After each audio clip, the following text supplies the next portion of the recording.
Padre, una vez más, Dios del cielo, estamos delante de ti, Dios.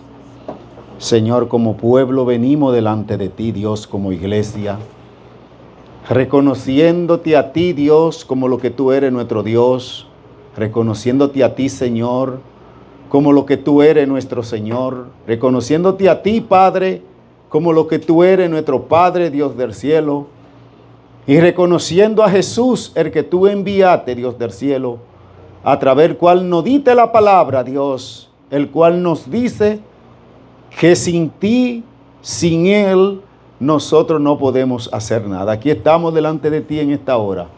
Nos presentamos, Dios, Señor, como lo que somos, siervo tuyo, servidor tuyo, Dios.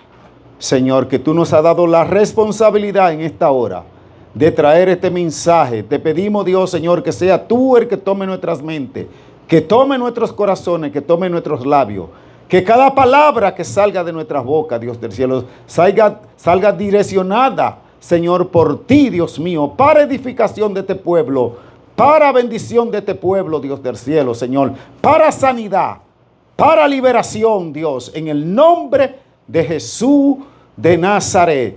Todo lo que turba, todo lo que se roba los mensajes, todo lo que perturba en esta hora, nosotros lo sometemos bajo los pies del Cristo glorificado, en el nombre de Jesús de Nazaret.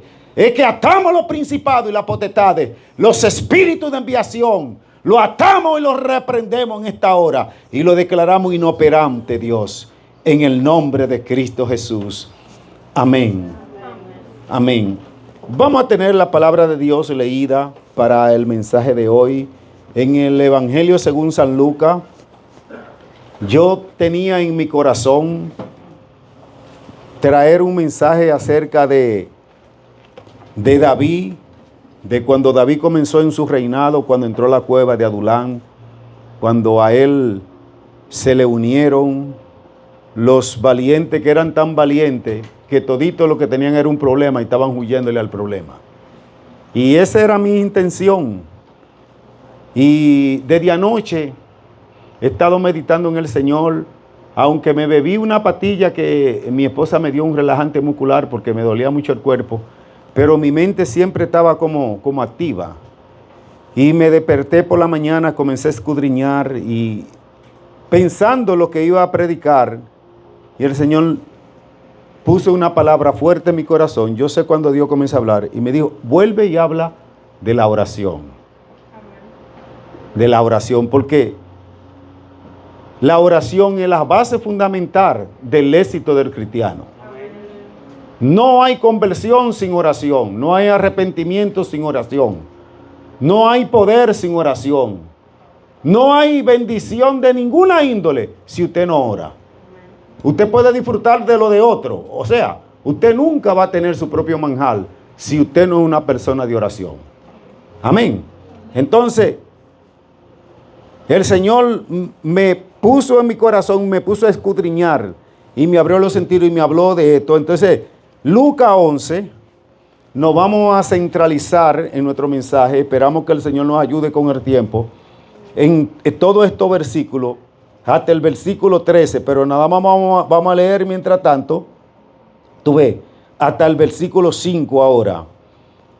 Y leemos la palabra de Dios en el nombre de Dios Padre, Hijo y Espíritu Santo. Amén. Dice la palabra de Dios, dice que aconteció que estaba Jesús orando en un lugar y cuando terminó, uno de sus discípulos le dijo, Señor, enséñanos a orar, como también Juan enseñó a sus discípulos. Nótese, enseñanza número 1. Jesús hablaba con el ejemplo. O sea, ellos lo veían orando y a ellos les nació la necesidad de orar también. Amén. Pero ellos sabían que ellos necesitaban algo más de la oración. Sigue diciendo, dice, y le dijo, cuando oréis, decid, Padre nuestro que estás en los cielos, santificado sea tu nombre, venga tu reino y hágase tu voluntad como en el cielo, así también ¿dónde? En la tierra. Y el pan nuestro de cada día, dádnoslo hoy. Y perdónanos nuestros pecados, porque también nosotros, ¿qué dice? Perdonamos a todos los que nos, ¿qué es lo que? Nos deben. Y no nos meta en tentación, mas líbranos ¿de qué? Hasta ahí llegamos. Gracias, Señor, por tu palabra. No te vamos a decir que la bendiga porque ellas son benditas, Dios del cielo. Lo que queremos es que ellas fluyan una vez más en el nombre de Jesús para bendición de nuestras vidas. Siéntense. Amén. Fíjese, el Padre Nuestro lo han adoptado algunos como una oración de repetición, como los credos que se inventaron la religión, como el Ave María. Pero el Padre Nuestro es más que eso. El Padre Nuestro trae una profundidad de cómo verdaderamente el Señor quiere que nosotros oremos. Yo estaba escudriñando la Biblia y la verdad que el Señor Jesús, en su sabiduría, nos dio muchas enseñanzas que a simple vista, si nosotros no la espiritualizamos desde el punto de vista espiritual de la Biblia, o no tenemos una interpretación o una revelación del Espíritu Santo, es difícil que lo podamos entender. Comencemos, por ejemplo, antes de desglosar esta parte, comencemos, por ejemplo, en el capítulo 12 del Evangelio según San Mateo. Comenzó su mamá y sus hermanos a preguntar por Jesús en una ocasión. Y dice la Biblia que ellos fueron al lugar donde Jesús estaba, pero había una multitud que lo cubría y no lo dejaba llegar donde Jesús está. Uno de sus discípulos, a través de un mensajero, va y le dice al Señor, le dice, tu mamá está allá afuera y están tus hermanos allá afuera que te están buscando. Pero Jesús era tan sabio, él sabía que el tiempo de él era un tiempo corto. Amén. Y como era corto, él tenía que ser preciso en cuanto a sus enseñanzas, porque él le había dicho a sus discípulos que lo que ellos no podían entender en el presente, lo iban a entender en el futuro. En otra palabra, él le dijo, yo le voy a enseñar cosas en el presente, pero cuando venga el Consolador, el Espíritu de verdad, el cual procede de mi Padre, él lo va a enseñar todo lo que yo no le he podido enseñar. Porque ustedes, para estar preparados para poder entender, tienen que tener el Consolador dentro de ustedes, porque Él es que va a tratar con la parte espiritual de ustedes. Amén. Entonces, Él le dijo eso. Entonces Jesús, cuando le preguntan y le están hablando, Él aprovecha la ocasión y dice, ¿quién es mis madre y mis hermanos? Y Él se dirige a sus discípulos y le dice que su madre y sus hermanos y sus hermanas son todo aquellos que hacen la voluntad del Padre. Entonces Jesús viene contradiciendo, le está diciendo, tu mamá está allá afuera. Dice, no, mi madre está aquí dentro. Porque mi madre son todas estas mujeres que están buscando verdaderamente hacer la voluntad del Padre. ¿Tus hermanos están allá afuera? No, esos no son mis hermanos. Mis hermanos están aquí adentro, que son los que están buscando hacer la voluntad del Padre. Pero para sus discípulos era un contraste, porque ellos, su limitación era que sus hermanos eran los que estaban afuera. Ese era su conocimiento, su entendimiento. Porque eso era, hasta ahí era que llegaba el entendimiento de ellos. No entendían lo que Jesús le estaba enseñando. Viene Jesús otra vez. Y los discípulos vuelven y le hablan de que, Señor, aumentanos la fe, ayúdanos a crecer en fe. Y el Señor le dice, el problema de la fe es un problema que la fe no va a crecer en la vida de nadie si tú no la siembras. Entonces, Él le dice que la fe es como, no le dijo que es un granito. Dice, es como un granito de mostaza. Nosotros sabemos, dice Jesús en esa parábola, le dice que la mostaza es la más pequeña de todas la semilla de las hortalizas. Pero que cuando tú la siembras, se convierte en el árbol más grande de todas las hortalizas. Entonces usted ve, la fe es algo que tú lo siembras, tú lo tienes que sembrar, eso es lo que Jesús te está diciendo, y que cuando tú lo siembras, entonces tu fe va a crecer. Amén. Pero vivimos en una generación tangible que quiere primero ver y después creer. Tú nunca vas a sembrar fe si tú no entiendes que primero tú tienes que creer para después tú ver. Amén. Porque si tú no crees, tú no vas a ver. Entonces, ¿qué pasa con el creer con nosotros? Es que nosotros tenemos que ser pacientes. ¿Por qué? Porque para tú sembrar algo y tener una cosecha, cuando tú lo siembras no significa que va a crecer de una vez. Eso tiene un proceso. Lo primero es que una semilla, para poder nacer y reproducirse, lo primero que tiene que morir. La semilla, entonces la muerte lo que significa es una decomposición. Se decompone ahí mismo. La semilla deja de ser semilla para poder brotar. Amén. Se abre, se rompe su núcleo para poder nacer una vida nueva. Amén.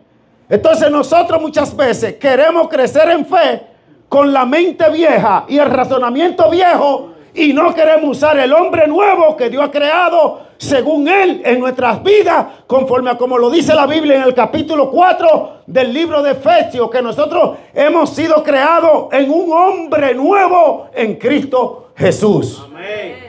Pero para tú saber que tú eres un hombre nuevo, tú tienes que creerlo. Amén. Tú tienes que dejar de ver, tú ves, lo exterior y tienes que comenzar a ver lo interior, pero tienes que verlo a través de la palabra de Dios. Si tú no lo ves a través de la palabra de Dios, entonces tú nunca vas a conocer quién tú eres. Amén. ¿Por qué? Porque lo primero que la Biblia te dice es que por gracia tú eres salvo. Pues lo primero que tú tienes que saber es que la gracia de Dios te salvó. Y lo primero que la palabra de Dios también vuelve y te dice que no hay ninguna condenación para el que está en Cristo Jesús. Ahora, dice, el que vive conforme a qué? Al Espíritu y no conforme a qué? A la carne. Entonces, para tú aprender la enseñanza de Jesús, tú tienes que seguir las instrucciones de Jesús. Dile que está a tu lado, abre tu mente.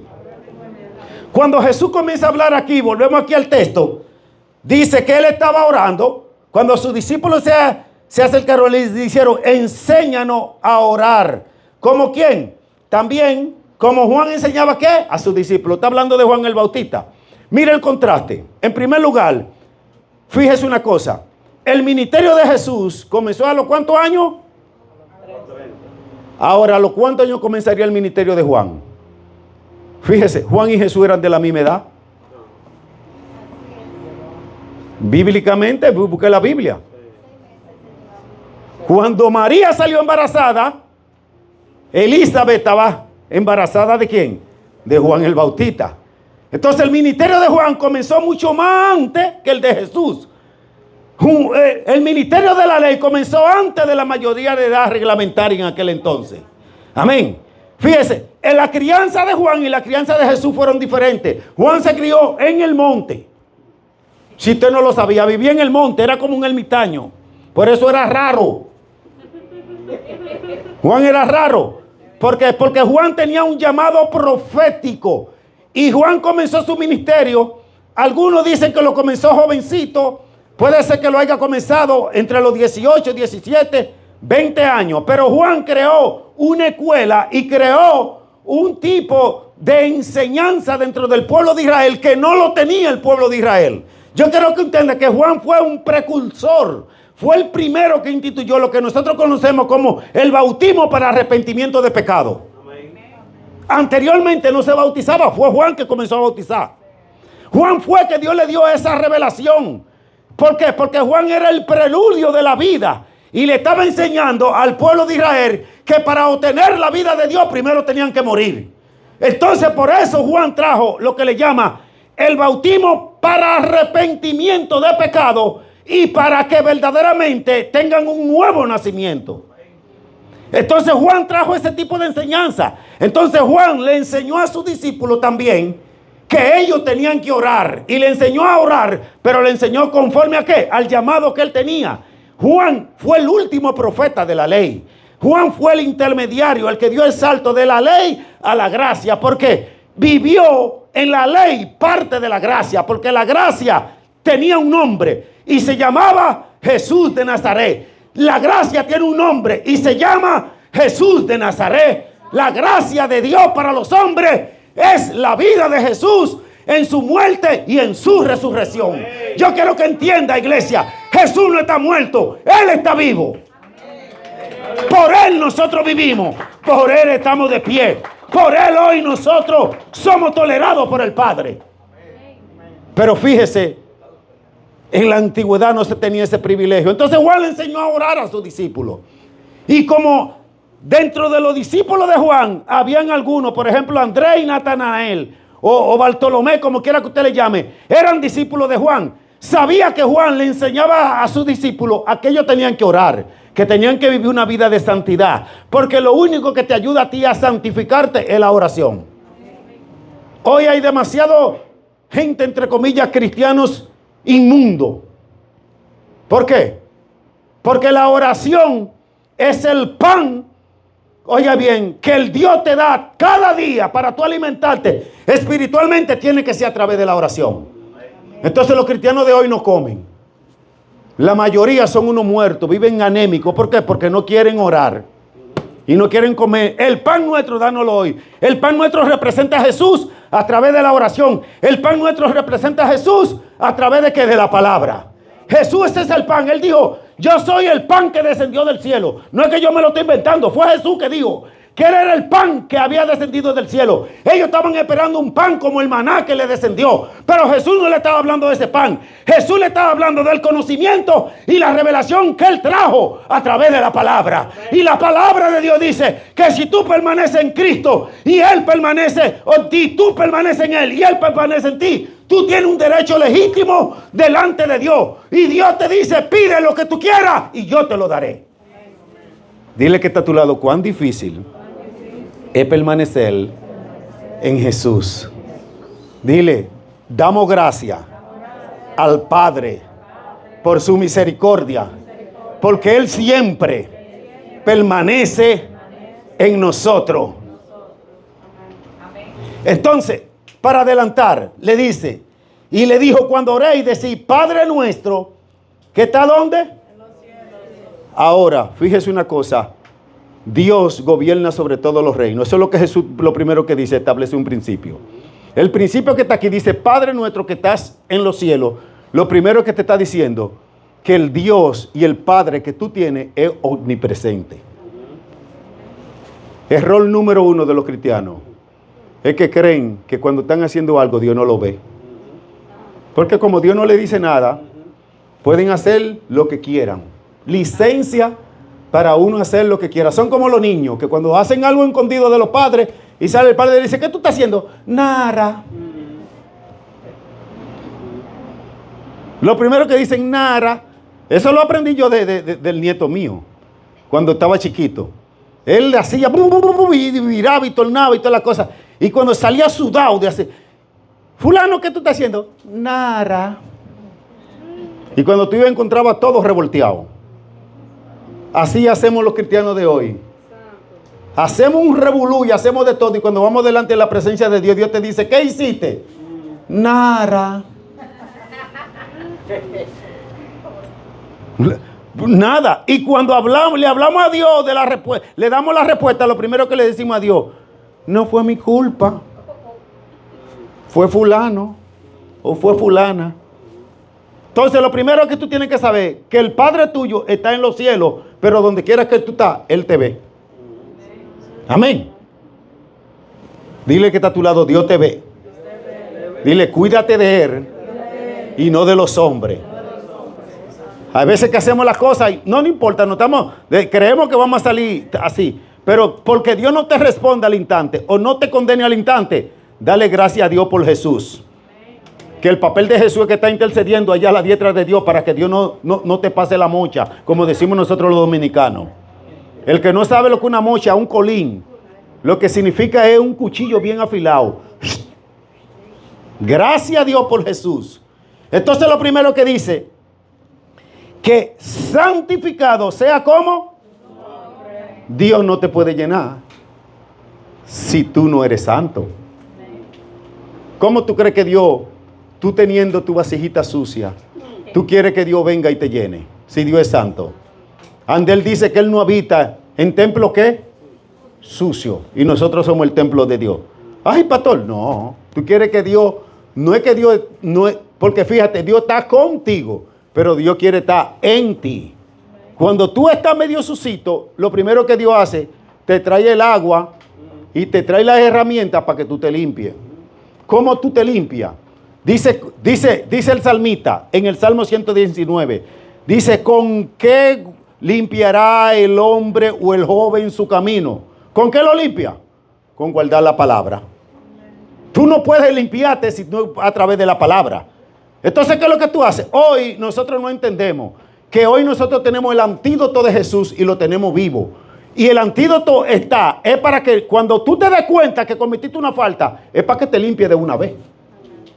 Entonces, por ejemplo, la Biblia dice, airado, pero no qué. Entonces tú de la ira no te va a librar. Levante la mano el que no se enoja aquí. Bueno, ni a Danielito yo le creo, porque yo lo he visto haciendo buchito. ¿Te entiende? Entonces, usted se puede airar. Ahora lo que la Biblia no quiere es que usted peque. Amén. Cuando usted peca, cuando usted persiste en la ira y persiste en el enojo. Usted se puede enojar también. Pero usted usted no le va a decir a Dios de que no, porque fue fulano. No, eso no es así. Porque aquí te dice, lo primero es que el Padre tuyo es santificado. ¿Sea el nombre de qué? ¿De quién? De Dios. Entonces tú no puedes estar pronunciando el nombre de Dios primero cuando tú tienes un delito que tú sabes que tú lo tienes que quitar de tu vida. Y tú, delante de Dios, sabiendo tú que lo puedes hacer, sabiendo tú que Dios quiere que tú lo hagas, entonces tú no entiendes que Dios es santo. Que cada vez que tú vas delante de la presencia de Él, lo primero es que tú tienes que confesar tu pecado. Pero cuando tú confiesas tu pecado delante de Dios, día a día tú lo confiesas, tú también tienes que perdonar al que te ofendió día a día. Porque usted recibe ofensas día a día, ¿o no? ¿Cuántas veces usted cree que hasta el compañero de trabajo le ofende? Hasta el hijo le ofende, hasta el esposo le ofende. Y cualquiera, usted ve, los subalternos le ofenden, los jefes le ofenden. Usted, donde quiera que usted va, usted encuentra una ofensa. Ahora, usted que se decide si usted lo alberga en su corazón. Amén. Mire cómo dice, sigue diciendo el Señor, dice, y le dijo, después dice, santificado sea tu nombre. Y le dice, venga, ¿qué? Y venga, ¿qué? Tu reino. Entonces, el reino de Dios, fíjese, no dice los reinos de Dios. Ahora, cuando el Señor te dice a ti, venga tu reino. Fíjate una cosa, cada vez que Jesús le hablaba a la gente del reino, le hablaba de que el reino estaba con ellos. ¿O no? Pero ¿qué pasa? Ellos no lo creían. Porque ellos no sabían que el reino lo representaba una persona. Y esa persona estaba al frente de ellos. Nosotros no entendemos que el reino de Dios en el presente lo representa una persona. Y esa persona siempre está delante de nosotros. Y esa persona es el Espíritu Santo. Es la naturaleza de Jesús a través del Espíritu Santo cuando viene a nuestra vida. ¿Cómo usted establece el reino de Dios? Entonces lo primero es que Él te dice, venga ¿qué? Tu reino. Yo siempre le he enseñado esto. Nosotros muchas veces queremos establecer el reino de Dios en otro y no lo queremos establecer en la tierra. Amén. Oiga cómo sigue diciendo. Yo para poderle decir esto, dice, hágase tu voluntad como en el cielo. Fíjese que aquí cambia. Aquí no dice los cielos. ¿Entiende? Fíjate, en los cielos, en todos los cielos no se hace la voluntad de Dios. Ahora en el cielo de Dios sí se hace la voluntad de Él. Fíjese el contraste. Padre Santo que está ¿dónde? En los cielos. Ahora dice, hágase tu voluntad. No dice en los cielos. ¿Dónde dice? En el cielo. Amén. ¿Y qué dice más? ¿Qué dice? Hágase así también. Dice, como en el cielo, así también se haga ¿dónde? Ahora bien, yo eso se lo he explicado muchas veces y se lo voy a volver a explicar. Cuando el Señor dice que se haga la voluntad en la tierra, está hablando de usted. Es unipersonal. ¿Por qué? Porque en la antigüedad, cuando Dios le dijo al pueblo que iba a sanar la tierra, amén, dile que está a tu lado, tú eres tierra santa. Dile, entiende. Dile, tú eres tierra santificada por la gracia de Dios y por el precio de Cristo. Ahora cuando dice, hágase tu voluntad en el cielo, y así también se haga donde, en la tierra está hablando de ti, amén. No es en toda parte, porque tú eres tierra. Estamos hablando de eso desde anoche, tú eres tierra. Entonces lo que está diciendo es que para tú hacer y tú establecer el reino de Dios en la tierra, tú tienes que gobernar. Porque el reino de Dios es un gobierno. ¿Cuántos lo creen? El reino de Dios es un gobierno, pero para tú gobernar, Jesús no tuvo que gobernar en la esfera que nosotros tenemos que gobernar. ¿Por qué? Porque Jesús nunca tuvo el problema que nosotros tenemos. El problema de nosotros es que nosotros nos hemos embarrado mucho y nos hemos ensuciado con el pecado, y por eso siempre el pecado nos está atacando. ¿Por qué? Porque nosotros muchas veces traemos el pecado original, porque nosotros fuimos engendrados por esperma de hombre contaminado. Jesús no fue engendrado por esperma de hombre contaminado. Jesús fue engendrado por el poder del Espíritu Santo de Dios. Pero te tengo una noticia: el mismo que engendró a Jesús en la naturaleza humana, también te engendró a ti en la naturaleza espiritual, que se llama el Espíritu Santo de Dios. Tú también eres simiente de Dios, engendrado por Dios, por su Santo Espíritu. Pues tú tienes que comportarte también como un hombre y una mujer nueva, hecho en Dios. Amén. Es tu responsabilidad. Entonces dice, que se haga tu voluntad en la tierra como se hace en el cielo. Ahora, fíjese una cosa. ¿Cómo tú comienzas a hacer la voluntad de Dios? ¿Qué tú tienes que hacer para hacer la voluntad de Dios? Lo primero es que los cristianos de hoy somos muy altivos. Vamos a decir somos, porque yo no me voy a sacar. Hay veces que nos privamos de naririta parada. Sí, Dios nos puede usar en una área o nos puede bendecir en otra área. Y en vez de crecer hacia abajo, muchas veces crecemos hacia arriba. Muchos lo hacen. Hay veces que nos envanecemos hasta de los ministerios que Dios nos ha dado. Nos envanecemos hasta de los dones que Dios nos ha dado. Y creemos que eso nos da una licencia para nosotros andar, más encumbrado que los demás. Yo he tenido mucha oportunidad de formar mucha gente. Y siempre, cada vez que se están encumbrando, yo lo dejo tranquilo. Y luego le doy el palo. Le digo, no te encumbres. ¿Por qué? Porque la Biblia dice que Dios resiste a los soberbios. Más da gracia a quién, ¿por quién? Por los humildes. Mientras más Dios te use, más humilde tú tienes que ser. ¿Tú sabes qué trae la humildad? La humildad lo trae cuando tú sabes. Cuando Dios le habló al pueblo de Israel, que es un preludio de lo que estamos hablando aquí. ¿Cómo se hace la voluntad de Dios? Lo primero que le dijo al pueblo de Israel fue este caso. Cuando ellos hicieron un templo, amén, dile que está a tu lado, tú tienes un templo dentro de ti. Y ellos hicieron un templo hecho por obra de mano, y ellos comenzaron a dedicar el templo a través de Salomón. Después que Salomón hizo todas las cosas y los ritos que se hacían en aquel entonces y la dedicación, entonces Dios le dio la receta a Salomón. Y Dios le habló entonces a Salomón. Ustedes todos se saben, Segunda de Crónicas 7:14.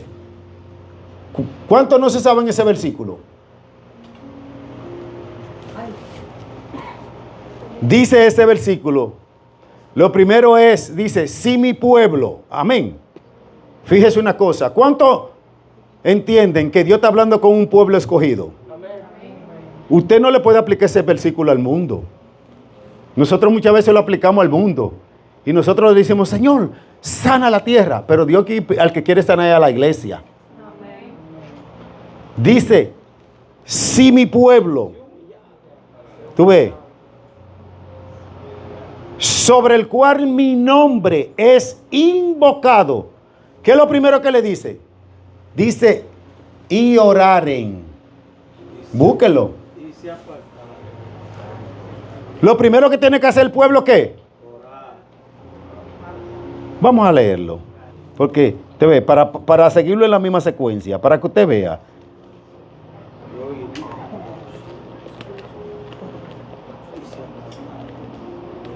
Segunda de Crónicas 7:14.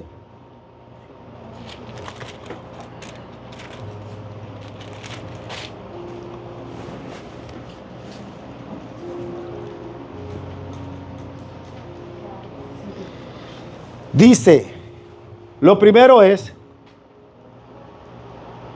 ¿qué es lo primero que usted tiene que hacer? Lo primero que es lo que es. Entonces, hay gente que no son ni siquiera humildes ni para orar. Dice, si se humillare mi pueblo. Entonces, no le aplique eso al alcalde, no se lo aplica a los concejales, ni a los senadores, eso es al pueblo de Dios. ¿Cuántos son pueblos de Dios aquí? Amén. Entonces, lo primero que Dios le dice, lo primero que el pueblo tiene que vivir una vida de que de humillación. Y lo segundo que dice, ese pueblo dice sobre el cual mi nombre es invocado, dice, y oraren. Y después de orar, ¿qué es lo que dicen? Buscar. ¿Cómo tú buscas el rostro de Dios? Es la palabra. Santificándote. Porque hay gente que oran pero no se santifican. Yo conozco gente que oran 3 y 4 horas. Entonces, la pregunta es, el que ora 3 y 4 horas, ¿no está buscando a Dios?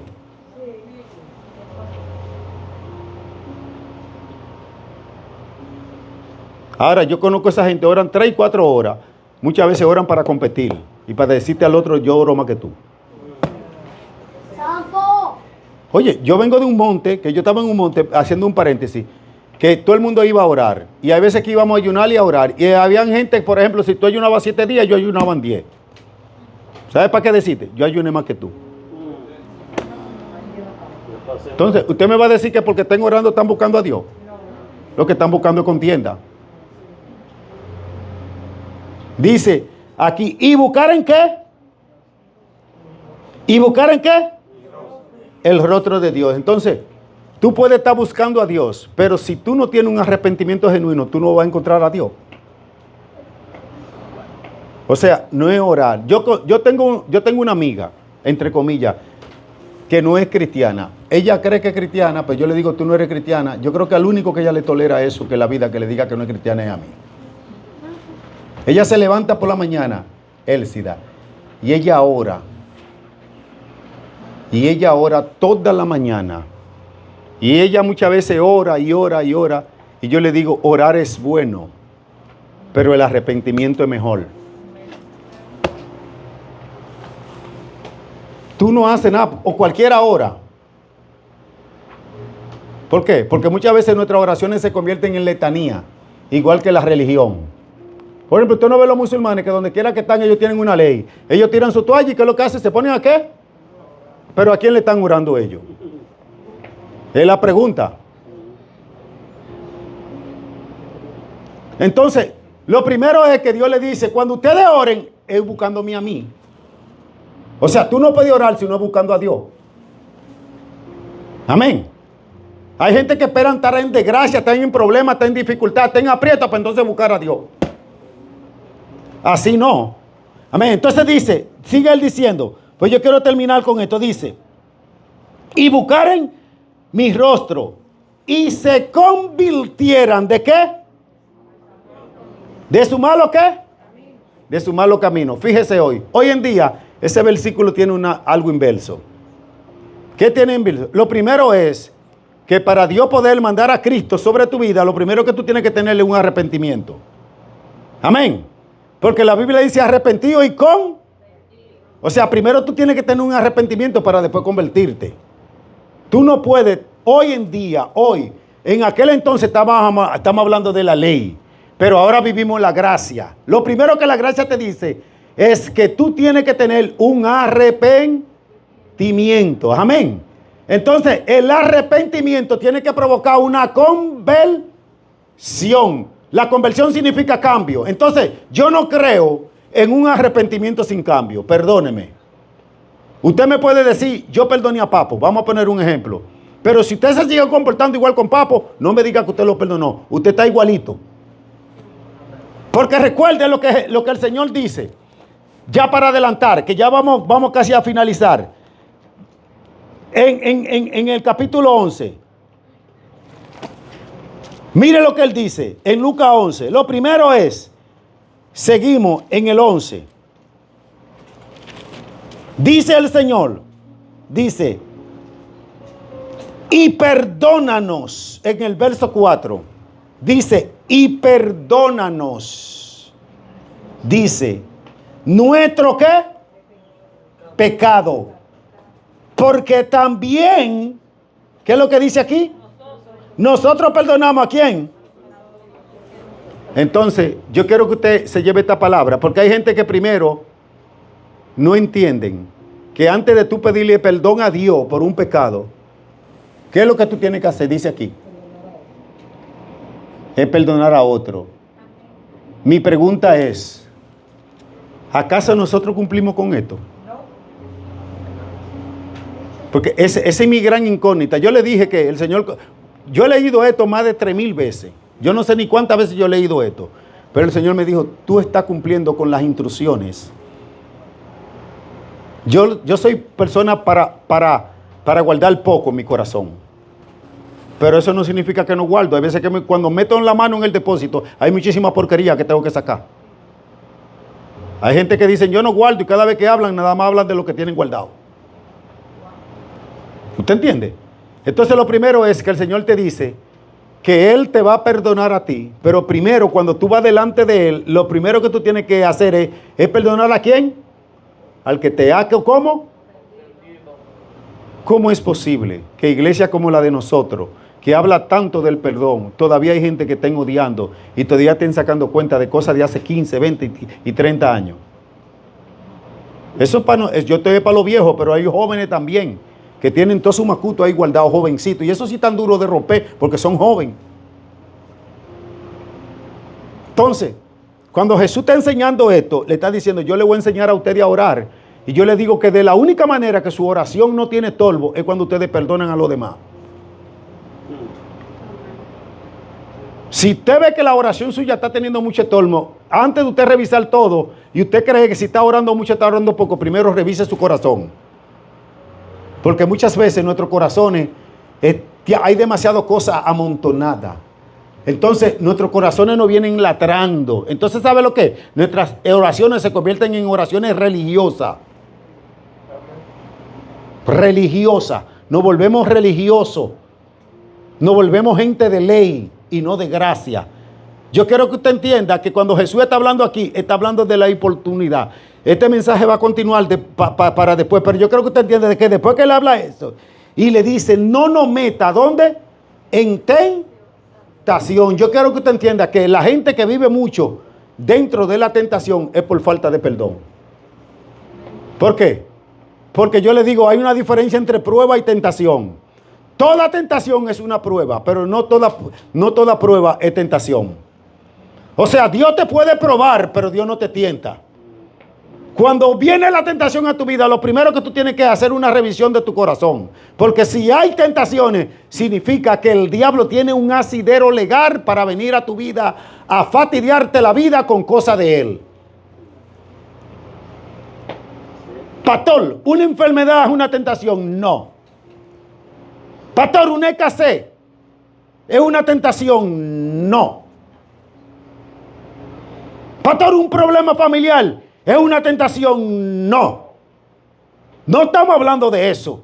Estamos hablando cuando tú eres tentado, cuando tú eres seducido. Cada vez que tú tienes una tentación, es una seducción que tú tienes hacia el mal. No es un mal que te está quejando. Es una seducción que viene hacia el mal. Hacia tú no proteges. Es más, le voy a decirte una cosa. No hay una cosa que provoque más enfermedad que la falta de perdón. Porque eso te enferma por fuera y te enferma por dentro. Entonces Jesús te dice aquí que lo primero que tú le tienes que decir al Padre, perdónanos. Pero tú tienes que asegurarte que ya tú perdonaste a todo el mundo. Amén. Por eso yo le digo, no se vayan a la cama con un rencor. Pero si usted tiene fíjese, hay problemitas que usted tiene entre familias que usted no lo puede resolver. Usted no lo puede resolver. Pero todo lo que usted pueda resolver, resuélvalo usted. ¿Usted está entendiendo? Porque cuando él entra, después de ahí, él entra en una dimensión que él le está diciendo al pueblo para que ustedes puedan obtener lo que ustedes quieren verdaderamente y lo que yo le he prometido. Le comienza él a decir, y le dijo también, ¿quién de vosotros que tenga un amigo va a él a medianoche y le dice, amigo, préstame qué? ¿Tres qué? Panes, 3 panes. Y le dice al amigo, le dice, y aquel dice, porque un amigo me ha venido a mí de viaje y no tengo que ponerle delante. Y aquel respondiendo desde adentro le dice, no me moleste, la puerta ya está cerrada y mi niño están conmigo en cama. No puedo levantarme a dártelo. Os digo, aquí viene la palabra de Jesús, mire lo que él dice. Os digo que aunque no se levante a dárselo por ser su amigo, sin embargo, por su importunidad, se levantará y le dará ¿qué? No dice nada más los 3 panes. Analice. Dice que le va a dar todo lo que necesite. ¿Sabe qué pasa? Cuando tú entiendes el secreto de la oración y tú entiendes el secreto de la persistencia en la oración, oye bien, aunque tú no seas amigo de Dios, aún así, si tú persistes, Dios te va a dar lo que tú quieres. Yo le voy a decir una cosa, el máximo grado que usted puede alcanzar en esta tierra, después de ser hijo de Dios, es ser amigo de Dios. La bendición más grande que usted pueda tener es ser hijo y amigo de Dios. Amén. Dios no puede hablar con muchos creyentes porque son mentirosos. O sea, no guardan secreto. Dios nada más comparte secreto con el amigo que lo puede guardar. Hay gente que son íntimos de Dios, pero todo lo que Dios le dice, lo dicen. Entonces Dios nada más le dice algún tipo de cosas. Amén. Yo estoy hablando de los que tienen dones, verdaderamente. Yo conozco gente que tienen dones. Los dones muchas veces te llevan a ti a una dimensión en la cual Dios te muestra cosas que tú tienes que saber si es para decirla o no para decir, o no es para decirla. Cuando tú eres amigo de Dios, ¿tú sabes lo que Dios te está diciendo? Que Dios cuenta contigo. Ahora, yo le pregunto, ¿cuántos tienen hijos aquí? Levanten la mano. Todos los que tienen hijos. La pregunta es, ¿ustedes cuentan con sus hijos todo el tiempo? ¿Ustedes tienen la confianza de ir ante sus hijos a pedirle lo que ustedes necesitan, sabiendo que sus hijos se lo van a dar? Ahora, yo no sé lo que tienen amigos aquí, pero yo sí conozco lo que es un amigo. Hay amigos que tú vas a cualquier hora y si tú tienes una necesidad de algo y son amigos tuyos, porque la gente confunde, tú ves, la amistad verdaderamente de relación de la gente, de conocerlo con ser amigo. Yo creo que en esta tierra son pocas la gente que saben lo que es ser amigo. ¿Sabe por qué? Porque el amigo no traiciona. El amigo no denuda. El amigo guarda. El amigo sufre. Cuando tú tienes un amigo tuyo te hace algo que te duele, en vez de tú salir a desacreditarlo, tú lo que haces es que te va delante de la presencia de Dios. Y si es amigo tuyo de verdad, y es más, yo he conocido gente que no son cristianos, que son más fieles en la amistad que los cristianos. Yo lo he conocido. Yo he tenido poco amigos, pero yo he tenido amigos de verdad. Yo he conocido amigos fieles, que son fieles. Ahora, cuando Dios te dice a ti que no te va a dar las cosas, porque aunque tú no seas tu amigo, dice que te la va a dar como quieras. ¿Y tú qué? Insiste. Entonces Dios anda buscando hijos verdaderamente que aunque no han alcanzado el grado de amigo, que alcancen el grado de fe para tocar hasta que Dios le abra la puerta para que Dios le dé todo lo que necesiten. La garantía de Dios suplirte una y la garantía de Dios hacerte amigo de Él es otra cosa. Dios no hace amigo a nadie que no se lo gane. ¿Usted sabe eso? Eso lo dice la Biblia, no yo. Hasta los hijos de Zebedeo le dijeron al Señor: Señor, yo quiero que cuando tú estés en tu reino, uno se siente a la derecha y otro a la izquierda, le dijo la mamá. ¿Y cuál fue la respuesta? La mamá le dijo: no, Fao, eso es nada más para los amigos. ¿Usted quiere sentarse a la diestra o a la izquierda de Dios? Conviértase en amigo de Dios. El amigo de Dios, para usted ser amigo de alguien, tiene que ser que ese alguien lo reconozca a usted como una persona fiel. La primera característica de un amigo es la fidelidad. Ahora, muchos de nosotros, siendo hijos, no somos fieles. Y aún así, Dios no nos quita la naturaleza de hijo. ¿Cuántos están entendiendo lo que yo digo? ¿Sabe qué? Después que Dios te engendró y está luchando contigo, aunque los secretos verdaderamente que Él quiere revelártelo, Él no te lo diga porque tú no has alcanzado el grado de hijo, perdón, de amigo, como quiera, Él no te desecha como hijo. Y si tú como hijo comienzas a tocar la puerta y a tocar la puerta, y Dios ve un verdadero arrepentimiento en ti y una verdadera conversión, sabe que va a ser Dios. Como padre te va a suplir todo lo que tú necesitas. Yo le digo a los padres, por ejemplo, yo soy padre, y yo creo que de los padres más charlatanes de la vida soy yo. Sí, porque a mí los hijos me convencen con poca cosa. No es que yo soy apoyador, entienda. Porque yo eso lo aprendí. ¿Tú sabes lo que es un padre bueno? Cuando un hijo tuyo viene delante de ti y reconoce que cometió un error, ya déjalo tranquilo. Ahora él tiene que venir humillado. Él no puede decir que no, que yo le di a fulano, que fue, no. Cuando un hijo mío viene delante de mí y me dice: me equivoqué. Papi, me equivoqué. ¿Sabe lo primero que yo le digo? Yo lo que trato de restaurarlo como padre. Y le digo: pero no lo vuelva a hacer. Lo único, yo creo, mire, yo no soy Dios. Ni voy a ser Dios nunca. No creo que yo piense como Dios. Me falta mucho para pensar por Dios. Pero lo único que a mí me duele es cuando me engañan con una mentira. Yo le aconsejo a los hijos de Dios aquí: tengan mucho cuidado, no vayan delante de Dios a quererlo engañado con una mentira. Porque Dios no lo va a tomar por alto de que ustedes le están mintiendo. Yo quiero que usted entienda: a los padres terrenales nosotros lo podemos engañar con una mentira. Pero el Padre del cielo usted no lo va a engañar con una mentira. Aunque usted vea que Dios no reaccione, esa mentira está escrita en su librito ahí. ¿Quién está entendiendo lo que yo digo? No le hable mentira a Dios. Si usted calumnió a alguien, yo quiero que usted entienda, estas palabras son importantes. Si usted calumnió a alguien, si usted se ofendió con alguien, si usted habló mal de alguien, vaya primero delante de Dios y no vaya a justificar. Dile: Señor, calumnié a fulano, hablé mal de fulana, dije esto que no debía de hacerlo, hice esto, Señor, que no debía de hacerlo. No vaya delante de Dios con una mentira. La primera mentira que nosotros usamos es decirle: Señor, tú sabes que yo te amo. Tú sabes que yo te amo, pero que tú sabes que este problema. No le hable a Dios del problema, háblale a Dios del arrepentimiento. Amén. Háblale a Dios de que tú te equivocaste.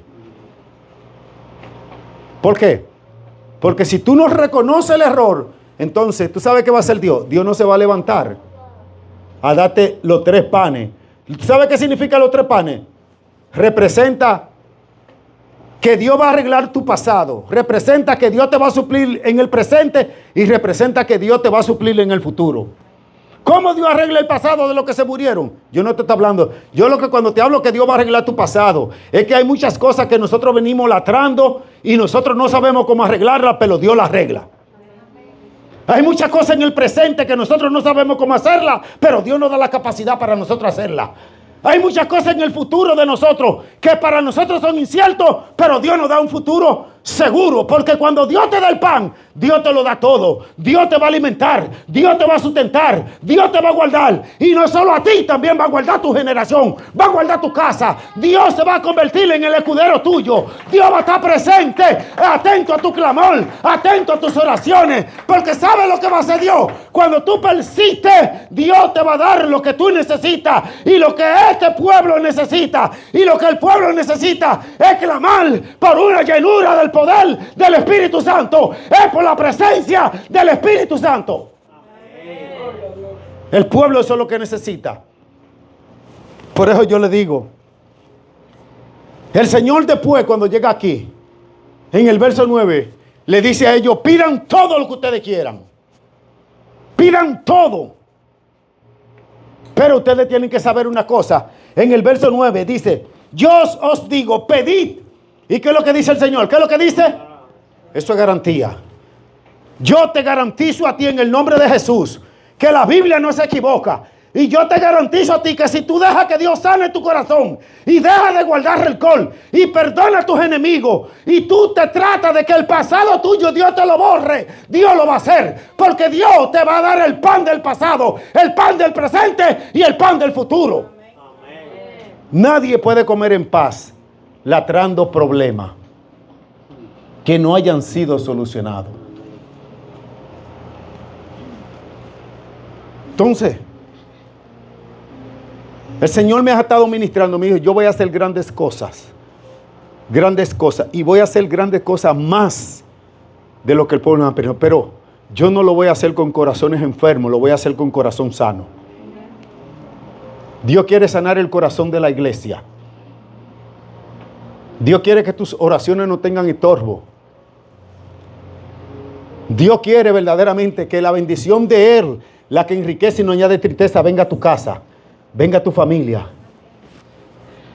Dios quiere verdaderamente eso, pero sobre todas las cosas Dios quiere que tú entiendas algo, que ya Cristo pagó todo por ti. Y si Cristo lo pagó todo, ya tú no puedes estar latrando cosas. ¿Qué es lo que tú tienes que hacer? Ir delante de Dios y decirle, Señor, yo quiero hacer la voluntad en este cuerpo como se hace en el cielo. Pero decirle a Dios, yo no lo puedo hacer sin tu Espíritu Santo. Hay que pedir el Espíritu Santo. Hay que pedir la presencia del Espíritu Santo. Hay que pedirle el bautismo del Espíritu Santo. Hay que pedir el fuego del Espíritu Santo. Pero sobre todas las cosas hay que pedir que el Espíritu Santo, nuestra naturaleza de hijo, nos guíe a toda verdad. Es tiempo de que la iglesia conozca la verdad. Yo quiero decirle a esta iglesia, no estamos solos, no estamos desamparados y no estamos al azar. Los tiempos de hoy, dice la Biblia, que son los mejores para la iglesia. Bíblicamente hablando, yo siempre se lo voy a decir y se lo voy a repetir. En estos tiempos que estamos viviendo, en estos tiempos, Dios va a levantar muertos. Dios va a sanar. Dios va a restaurar familias. Dios va a salvar pueblos, naciones. Pero Dios quiere hacerlo con la iglesia. Y para eso la iglesia tiene que levantarse en un solo clamor y saber que Dios simple y llanamente anda buscando intercesores, gente que le crean, gente que no sean de doble ánimo, gente que sean como, oye bien, como los ángeles que habla la Biblia en el capítulo 1 del libro de Ezequiel. Ángeles que nada más caminan hacia adelante porque no saben lo que es retroceder. Amén. Es tiempo de que nos levantemos y comencemos a orar correctamente. Pero pues, tú quieres arreglar correctamente, arregla tu altar. ¿Cuántas veces se ha hablado de arreglar el altar de tela? Cientos de veces. ¿Cómo tú arreglas el altar? Lo primero es que tiene que haber un arrepentimiento. Después del arrepentimiento tiene que haber una conversión. Y después de que esa cosa, que tú tienes un arrepentimiento y tienes una conversión, tienes que comenzar a buscar a Dios. ¿A través de qué? De la humillación. ¿Cómo tú buscas a Dios? Orando, obedeciendo. Con esto termino. Es duro lo que le voy a decir. Es tiempo de servirle a Dios no solo por panes y por peces. Yo diría que el 99% de nosotros los cristianos le servimos a Dios y siempre estamos buscando los panes y los peces. Y no me voy a excluir yo de esa partida también. Hay veces que nos olvidamos del Dios de la bendición. Y cuando vamos delante de Él, nada más le hablamos de panes y de peces. Dios te va a dar los panes y te va a dar los peces, porque todo lo que tú necesitas, Dios te lo va a dar. Y yo quiero orar hoy, porque no quiero entrar a la otra parte de esta enseñanza sin yo tener el tiempo, porque yo quiero hablarle de una revelación que Dios me dio. Pero está enmarcada aquí en esta frase de esta Biblia, de este mensaje. Pero yo sé que el tiempo no me va a dar. Y por eso yo sé que no voy a entrar, pero yo quiero orar por la gente que verdaderamente quieren tener un cambio. Por la gente que verdaderamente entienden que necesitan un cambio de parte de Dios. Que necesitan a Dios para cambiar. No es que tú le digas a Dios que te ayude, sino que tú le digas a Dios, yo te necesito para yo cambiar. Y hoy hay mucha gente que han estado bajo opresión demoníaca. Escuche bien, bajo influencia demoníaca. Pero hoy Dios, a través de la oración, te va a quitar la opresión y te va a quitar la influencia. Pero el sentir como el querer de tú obedecer a Dios y servirle a Dios, Dios lo tiene ya dentro de ti. Tú eres que tiene que tomar la decisión. Porque hay mucha gente que dicen, yo amo a Dios, y yo se lo creo. Pastor, yo le quiero servir a Dios, y yo se lo creo. ¿Por qué? Porque es el sentir y el querer que Dios pone. Ahora la voluntad la tienes que poner tú. Entonces tú tienes que quitar todo lo que latra. Pastor, hemos hecho muchas oraciones por el perdón. Aquí se ha predicado, yo sé que se ha predicado por el perdón. Pero yo quiero que tú te pongas de pie, iglesia. Y tú medites una vez más. ¿Qué ha estado impidiendo que mi oración sea contestada? Yo quiero que tú medites en eso. Hay que obedecer. Uno tiene que aprender a obedecer. Le decía yo a Irma específicamente hoy. Hay cosas pequeñas con las cuales uno desobedece a Dios que paga un precio grande en la vida. Hace 20 y pico de años que Dios me habló y me dijo, busca un cuaderno, busca un lápiz y ponlo al lado de tu cabecera. Yo eso lo he testificado desde aquí. Y yo siempre, 20 y pico de años diciendo que lo voy a hacer. Y todavía hoy no lo he hecho. Yo estoy hablando de mí, yo no estoy hablando de usted. Y cuando el Señor me comenzó a hablar hoy, me dijo, tú sabes por qué las revelaciones que yo te he dado a ti, que tú debías ya de habérsela dado al pueblo, y tú ya debías de tenerla dentro de ti, no están cimentadas en ti, profundizadas en ti, porque tú no has seguido las instrucciones. Fue algo sencillo que el Señor me dijo, busca un cuaderno y un lápiz. ¿Qué me cuesta eso? Buscar un cuaderno y tenerlo al lado de mi cama. Pero ¿sabe lo que? Yo confié. El Señor me dijo, ¿sabe que confiaste en tu propia fuerza? Creíste que sin mí y sin las instrucciones mías tú lo ibas a lograr. ¿Sabe por qué? Porque yo entendí que yo tenía una memoria prodigiosa y que a mí no se me olvidaba nada. ¿Y qué es lo que hice? Prácticamente todas esas revelaciones que Dios me ha dado, ahora yo muchas veces estoy buscando de mensajes que Dios me ha dado. Yo digo, wow, ¿cuándo Dios me enseñó esto? Pero Dios me dijo que buscara un cuaderno y lo anotara. Muchísimas páginas sueltas de cosas que Dios me ha ministrado en el pasado y me ha dado para enseñarle al pueblo, que son misterios revelados de parte de Dios. Entonces, yo me he arrepentido de eso hoy. ¿Por qué? Porque yo quiero que usted entienda, yo no creo que yo tenga en mi corazón falta de perdón por nadie. Por nadie. Porque yo sí, de verdad, si yo digo he perdonado a fulano, lo he perdonado. Pero si a usted todavía le duele algo